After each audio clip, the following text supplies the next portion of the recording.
right, welcome back to another episode of Raise Them Up here in season 4. That still blows my mind. In chapter 9, we're coming toward the end. Only a couple episodes left. But man, I appreciate, again, every time I feel like I'm saying, I love this book. Read the book. Yeah, exactly. Yes. Like if there was, I mean, I'm seriously like, well, the listeners are already going to have experienced this most likely, but like we're going to promote this book. Like this is such a great book to promote. As the Next Gen pastor, I'm like, every parent needs to read this. This is so helpful.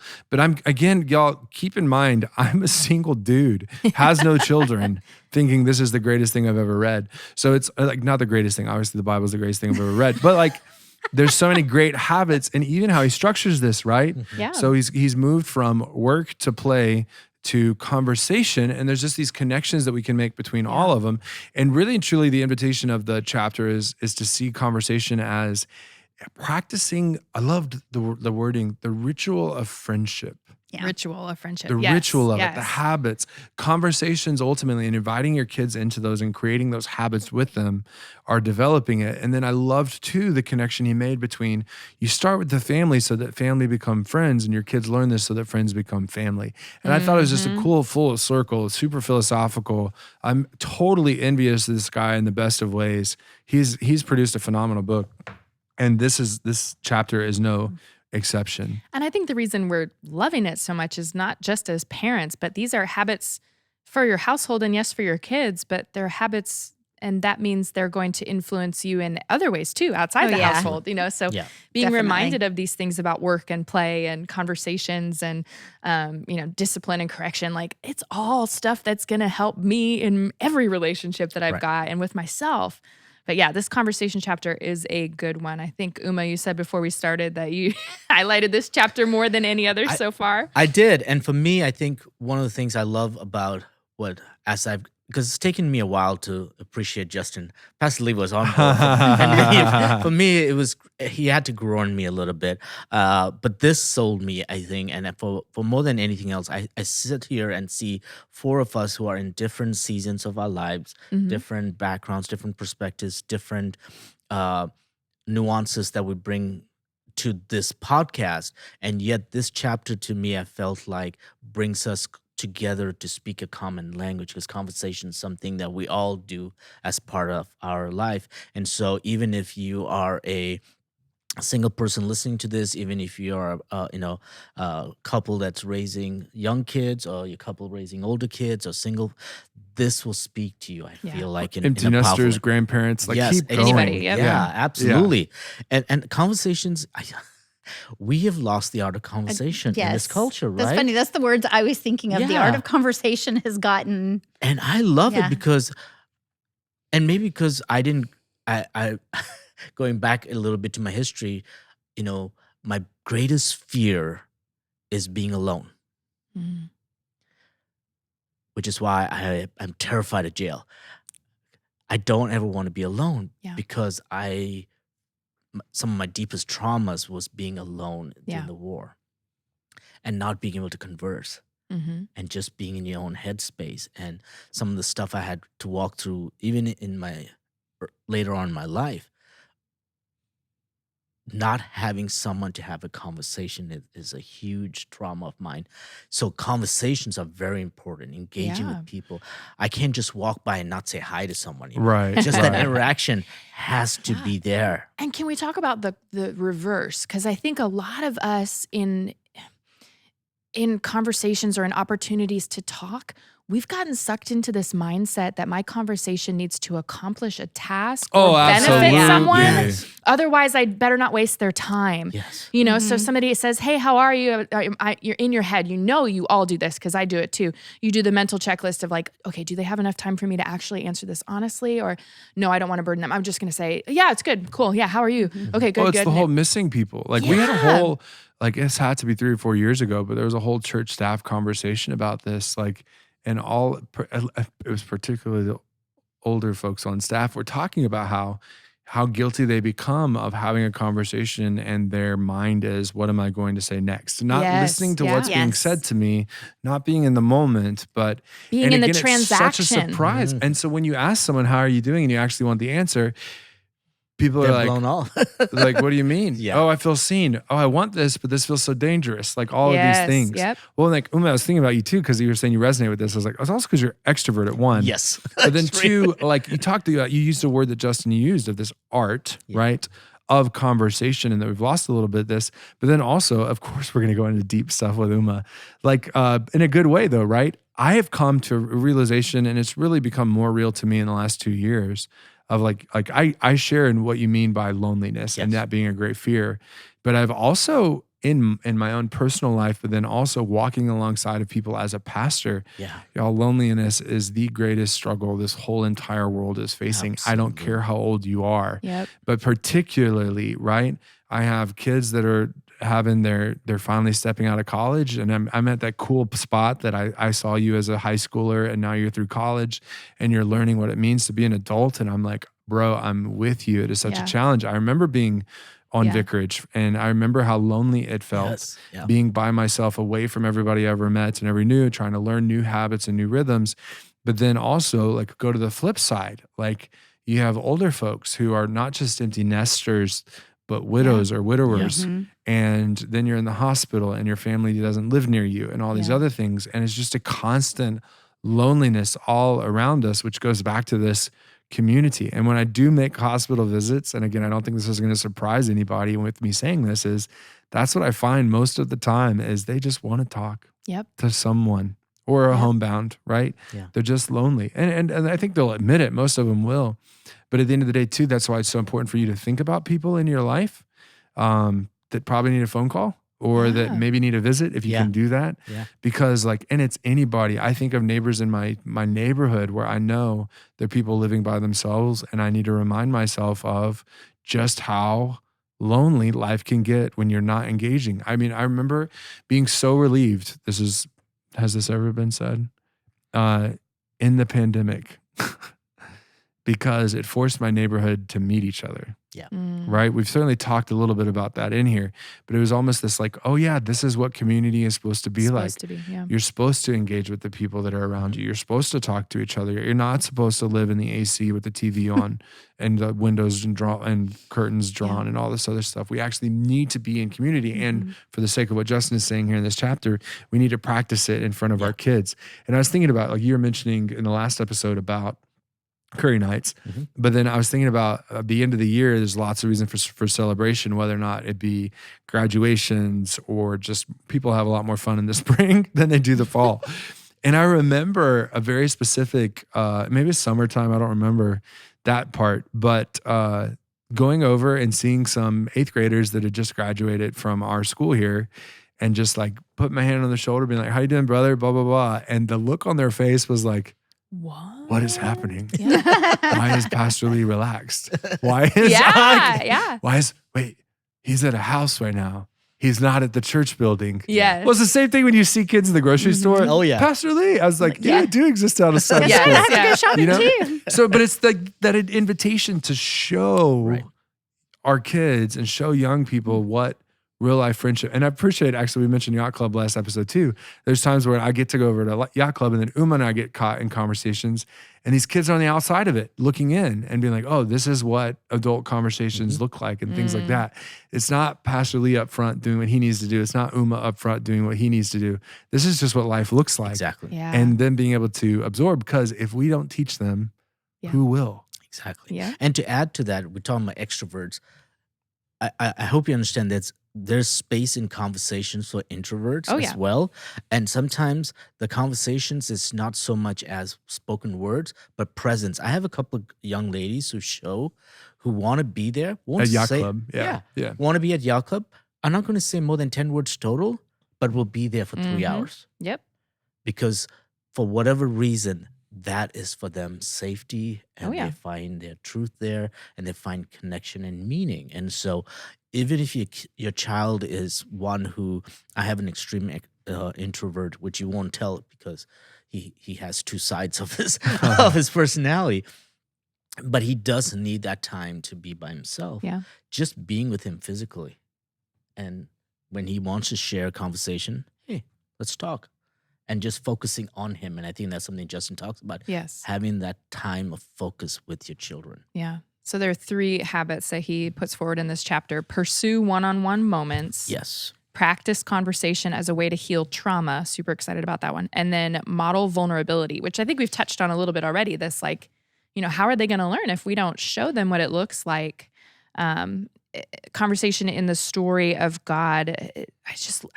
So many biblical things that we see about who our God is based on how he's built us. Yes. Yeah. And just that wiring of if God built us to be in community with him, then as we help our kids learn what it means to be in community here, then all of a sudden it makes a little more sense when we talk about being in community with God. Yep. And again, every Trinity Sunday, most likely you'll hear, and this is, so for listeners that aren't familiar with the church calendar, right? You have Easter, and then 40 days after that, the Ascension. 50 days after Easter is Pentecost, so just a week and a half later. And then the week after Pentecost is Holy Trinity in the church calendar year. And a lot of times the conversation on Trinity Sunday is this idea of God is Father, Son, and Holy Spirit. He is 3 in 1. He is Trinity and unity, unity and Trinity. And so that means the identity of God himself is in community. Yes. Yeah, he is a relationship in action. In conversation. He is With a each relationship. So it makes sense then when he created us and made us in his image, that he created us and then immediately said soon after that, it's not good for man to be alone, and built us to be in community. And I know Justin really went into the whole the first conversation we get is after the fall, but this recognition that there was community and conversation with God prior to the fall in the cool of the day. And this whole I know I've mentioned on the podcast before, but this whole book I want to write about being with God is with us. Right. And so that I love how he plays all that out. So jumping into that first habit though, the one-on-one pursuing, I had repercussions back to season 1 of this podcast with Sticky Faith. Kara Powell does a great job of offering different opportunities and ways to engage your kid in a one-on-one. But I really loved Justin's birthday thing. I tell myself as a dad, I'm going to do the same thing. So again, I know this was last episode, but I'm convinced there's a time machine because I would totally do that. The breakfast, I love breakfast, right? I'm just relating to this guy so much. On their birthday, go out to breakfast. And then in my head, I was like, oh no, they need to be in school. I was like, who cares? Take them to breakfast. Right? I was having a whole conversation. Oh, absolutely. Yeah. And then the whole idea of writing a letter to them, but not writing to a letter to them right now, but to their future self. Yeah. I was like, it's good. This is I've awesome. done the former, but not the latter. I've written letters to their birthdays and given to them, and just as a reminder, and I've slacked off in the last couple of years, but I like the idea of passing it on to their future self. Yes. Absolutely. Well, and again, to connect to number 3, he does it without us knowing it, of being vulnerable, of what's going on in their life at that point. I know at 5 years old, you're not aware of the fight that you and your mom and I are having right now, but this is what's going on. Yeah. Because look at what they're going to learn when they open that letter up at 18 years old or 21 years old. Yeah. They're thinking about getting married and going, my dad went through this too. I was like, yes, I cannot wait to be a dad. That's what I was reading and thinking as I was seeing this. There's so many cool opportunities to be able to do that. But then it talks about the other one-on-one opportunities that you get with your kids too, just to practice conversation, to let down the distractions. And that intentionality is really important. They said, by itself, a pancake breakfast with a couple of questions is nice. It's quaint, at best. But if you're looking at these opportunities with your kids through a liturgical lens, as opportunities to teach them about the art of conversation and to help strengthen those muscles and to help them know they're seen by you, then the time that you invest and the questions that you ask and the space that you give for these conversations to happen is going to bear so much more fruit than, hey, I brought you McDonald's on your birthday. Yeah, the whole giving them right. This isn't about just spoiling them on their birthday. This is about digging into who they are, and again, similar to last chapter, giving that full focus and full attention, that enthusiasm and interest in learning about them, and also sharing about who you are too. Exactly. And I think that one-on-one, right? It's so easy in the family unit to think, okay, well, we're all together at dinner. We're all sitting and having these conversations together at dinner. But to have that one-on-one time with your each child, and to allow for each parent to have that one-on-one time with each child. It's a game changer. Oh my goodness. I mean, I promise you're going to get a totally different side of your kid sometimes when you get them one-on-one. It's cool. It It's is super cool. Yeah, and it's not easy to do to Right, carve you have out to- that time. you have to but make the again, effort, yeah. it's one of those things that is so critical. And Like Justin mentions being one of 6. So the illustration he uses in this chapter was one where he was getting married and he and his wife had time Oh, with his yeah. parents, and he thought, This is so cool. yeah. Like at 22 years old, he knew like this is incredible because I'm one of 6. I can't believe I'm getting my parents' full Yes. attention at 22 years old. Like, so imagine your kids at any stage of life. And I appreciate it too. Once again, he's giving us if you have younger kids, maybe go Try these this. kind of questions. Yeah. If you have older kids, these kind of questions. And there's a whole list in the resources of this chapter too of just different questions you can be asking at different stages that are always going to have different answers. And again, just brilliant and just so many great ways. But he talks about the car. Oh my goodness, that's my favorite place to talk to my children because I do generally have them one-on-one because their school schedules are different now, and So something that love the car. we made a decision 2 days ago was I have to go to California for 3 weeks. It's a long time away from my family. And I've never been away from my kids that long, Tony. And so the first year I did it, it was a miserable experience. I got homesick. I actually flew 3 days earlier. I was like, I'm not built for this. So the next year, Tony and I went together. Well, this year I was like, I got a 16-year-old who loves to do adventures and wants to train in higher altitude. And I got a 22-year-old who loves to travel and do Pokemon tournaments. So I looked at both of them and said, "You guys want to come with me for 3 weeks to California and we'll drive there?" And they were both like, "Seriously?" So now I'm going to be able to invest 22 hours on the road with them. That's just amazing. between the 3 of us. Mhm. Half the place doesn't have any signal, so they are going to talk to me, right? As I drive through, Texas, which takes a day. But also the opportunity to be with them in a different space, to have conversations, because they're going to be with me most of the time. To be one-on-one with them. I know my oldest is going to take a 5-day trip to go up to Fresno while I'm in Irvine with Ashwin, and just the time to invest with him. And he's in that critical age where he's thinking of college and what his future and what he wants to do, and just to be able to, and he's my baby. And so there's all these things, and I'm like, I can't wait for the trip.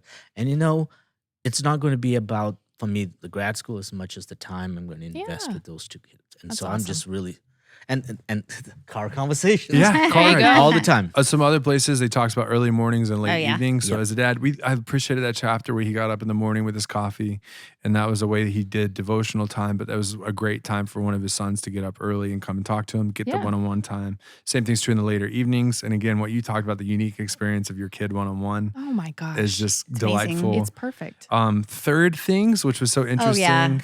This is The like, idea of where the two of you focus on some Something other else. thing, like whether you have you go out and you do one of those like painting day things, or you're Walking shucking the corn, dog. or Ours walking the is- dog. Yeah, or, I have making bread, Something kinda guitars, mindless that you raking can- leaves, yeah. making a fire. Yep. Like just something that third thing. There's something that you're doing together, Yeah. which was similar to special outings. I thought, Yeah. like the errand. Mom's going on an errand. Maybe she needs the alone time errand. Yeah. Maybe she can handle taking one of the boys on the errand with her, just to get the one-on-one time. Just one kid in the car with you, so you have the conversation. I thought it was just a really, really cool. So good. And Yeah.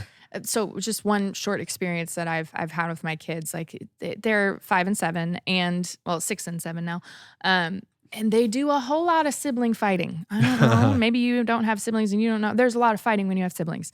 And so they just bicker and fight. And I tell you, the one seems to be really picking on the other. Well, one Sunday I needed help up at church, and I decided, well, he's ready to go. Let's take him and let's, maybe he can help me.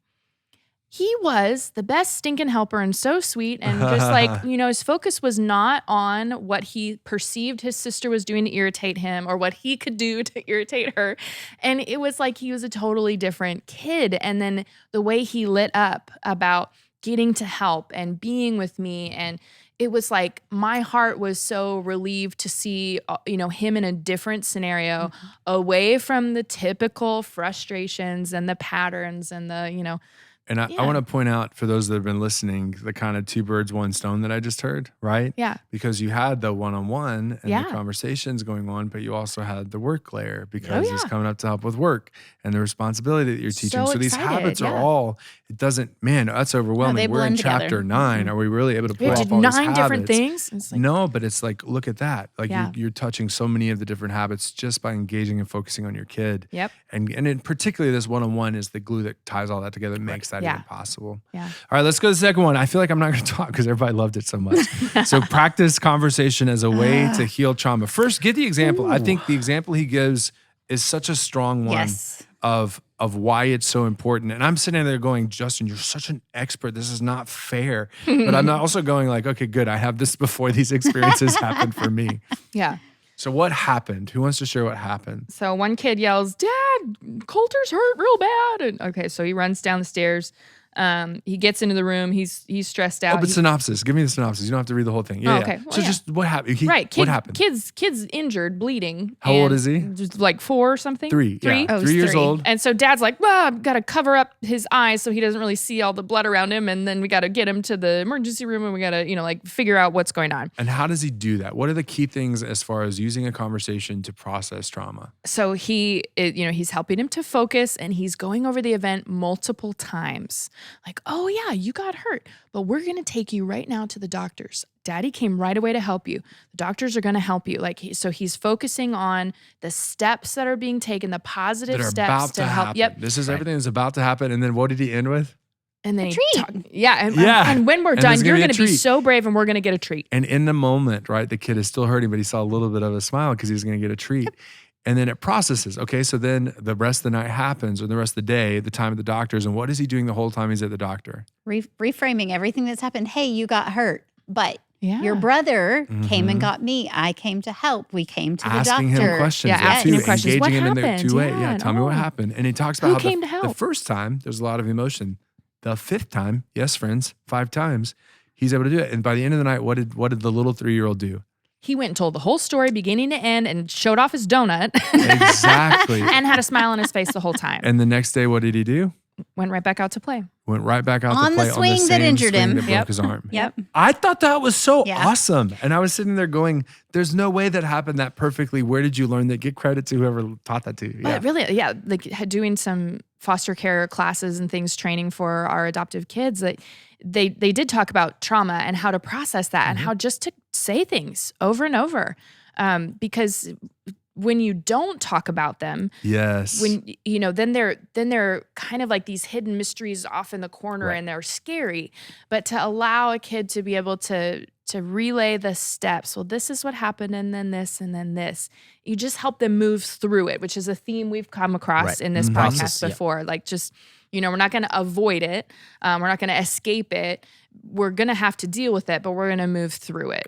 So I thought that was great, the repetition. And I got to use that last night with my kid at urgent care. So that was fun. It's neat because there are 2 things I take away from 186, which relates to everything we just talked about. You cannot save your child from pain. Right. So we got to acknowledge that. So I think sometimes as parents, in our eagerness, we try to prevent them from experiencing pain. And I think that does a disservice, as opposed to saying they are going to experience pain. Yeah. How am I equipped? And that's where Justin gets really good at, is continuing to have the conversation, which goes back to his other line, conversations heals trauma. Yeah.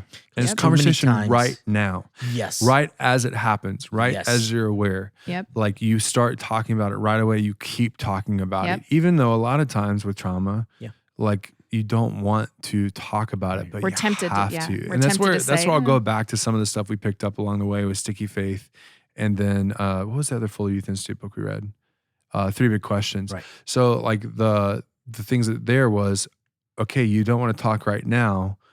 That means we'll talk. If I don't hear from you, we'll talk tomorrow. right? So setting the boundaries that we are going to talk about what Yep. has happened because we have to. It's not we're going to cover this up. That's not helpful. Yeah. You have to talk Yeah, about I it. think you have to identify it for them, right? And let them know, hey, yeah, I saw this too. This was a big deal. You hurt your arm. You are bleeding. You know what?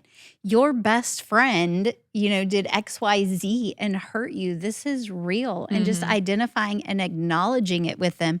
And then when they're ready to talk, younger kids, you can continue talking in the moment, right? Just like he did with his younger child. Yeah. As they get older, there are going to be times when they're like, I need my space for a minute. Exactly, Great. But to you know process. what? We are going to come back and talk about this.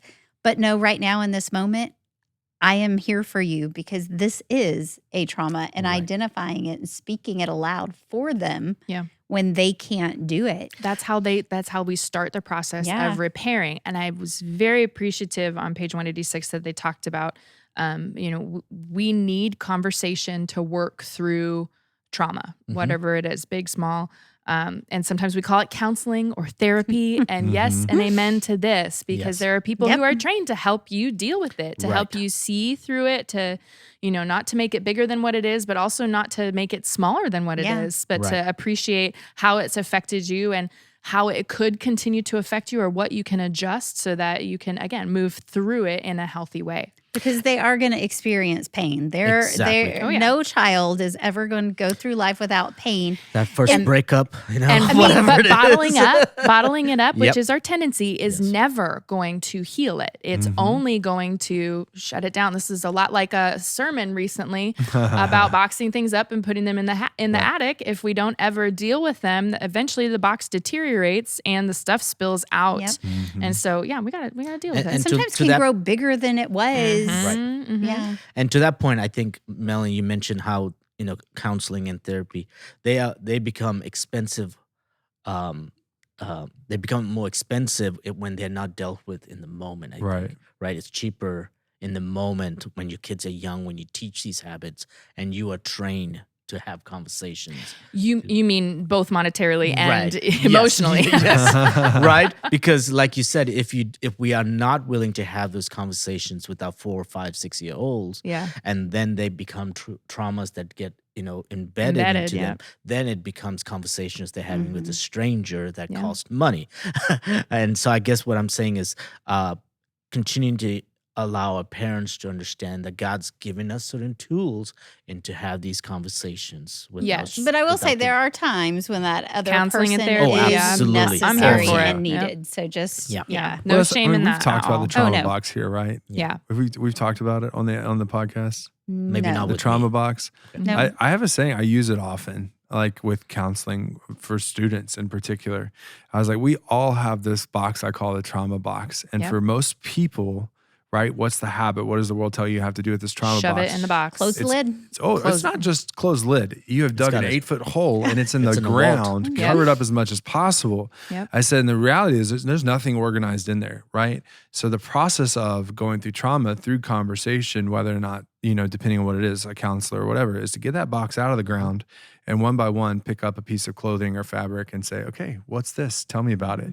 Yeah. And then once we've talked about it for a while, right, you fold it back up. And eventually that box is no longer in an 8-foot hole in the ground.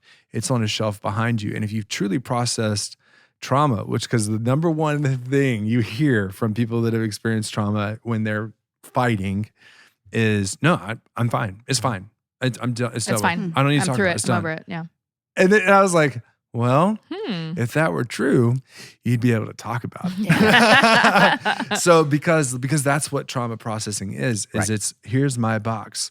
Let me take you through what I went through. I'm not hiding it. It's actually in the open shelving, right? It's Yeah. not in a drawer. It's not in an attic. It's not all this other stuff. I've got it. And eventually, right, what we talked about in the sermon was eventually burning some of that box, getting rid of it entirely. But it doesn't have a hold on you Right. whatsoever. Exactly. Which brings us into number 3, which is modeling that Yes. vulnerability Yes. for our Yes. kids. Oh my goodness. I think one of the exciting things that he experienced at the beginning of the chapter, Justin and his fiance, having that time to talk with his parents, he said he just looked forward to it because he could do it as like talking as an adult with his adult parents. It's something Justin alludes to in these past couple of chapters is getting to a point where your kids are grown up and you're friends with them. Yep.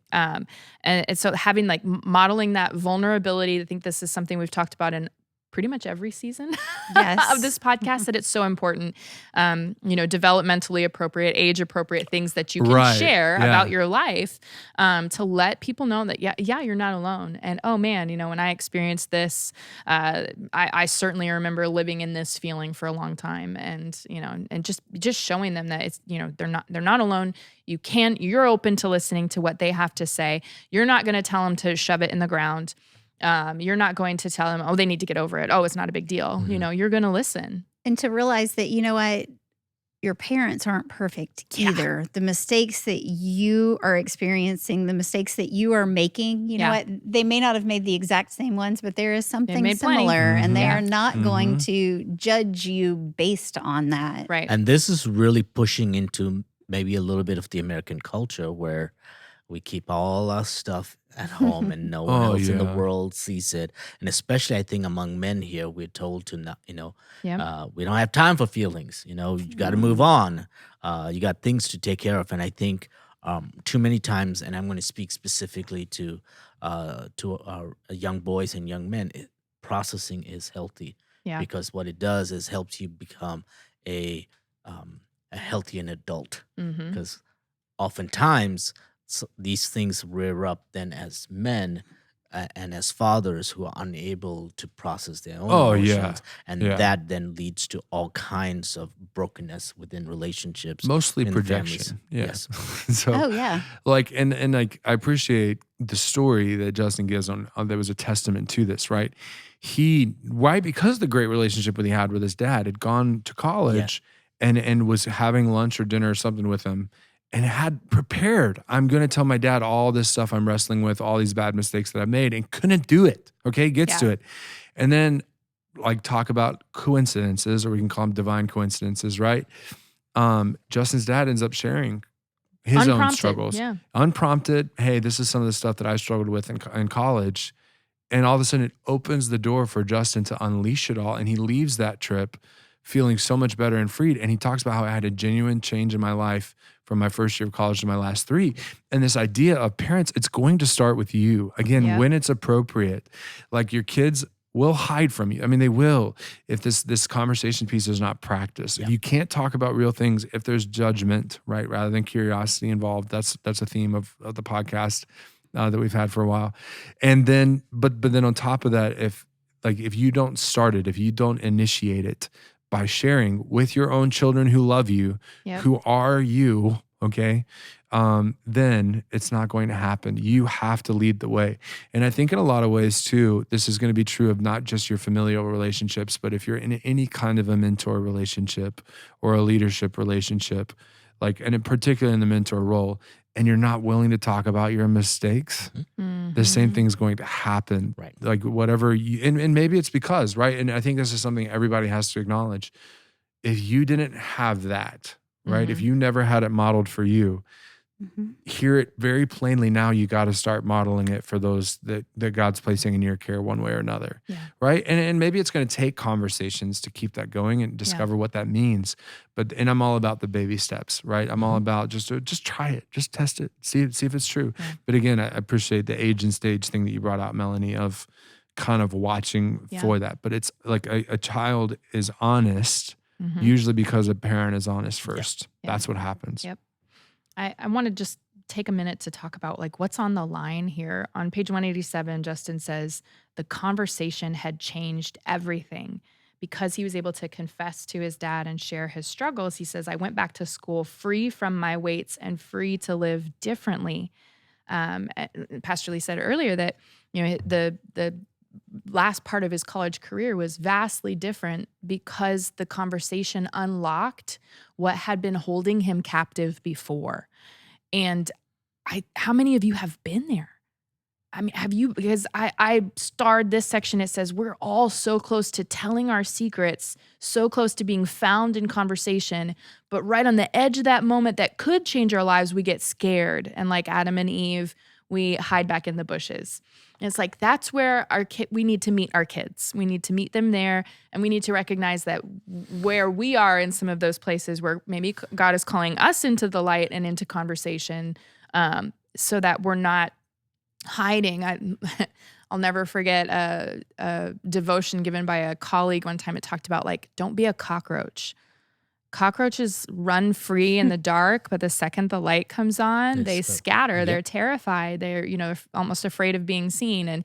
And we have to understand that God sees all of our imperfections and loves us deeply. And that's going to give us the courage to be seen with our flaws, by our children, again, in an age-appropriate way, so that then they can know that it's okay for them to be seen by us and by God and still know that they're loved. And that's where you got to rebel against the culture too. Like, I mean, I think of, like, we're in this season right now of celebration interviews for confirmation. It's a question of those interviews I always like to bring up, which is on a scale of 1 to 10, 1 being very unsure, 10 being very confident. How confident are you that God has forgiven all of your sins? Right?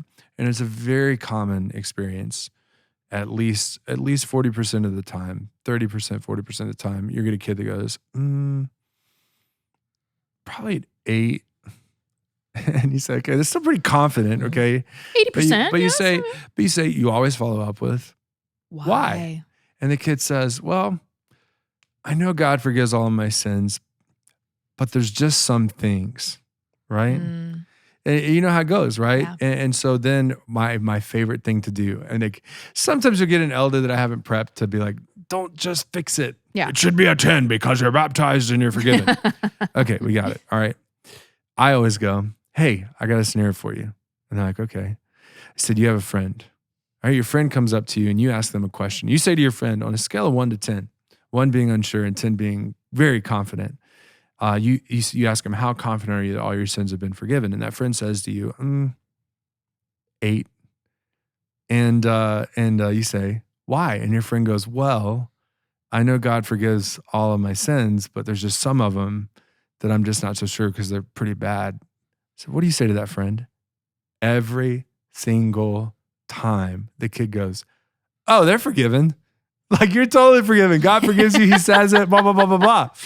But there's this lie that we all believe that somehow we're different. Yeah. Somehow we're special, and our sin is so special that it somehow outdoes God's grace. Yeah. And so it's one of those things, friends, of when you think about these conversations and modeling this vulnerability, you and I, we have to be that kind of confidence in this world to say, I trust what God says, that my past does not define my present nor my future.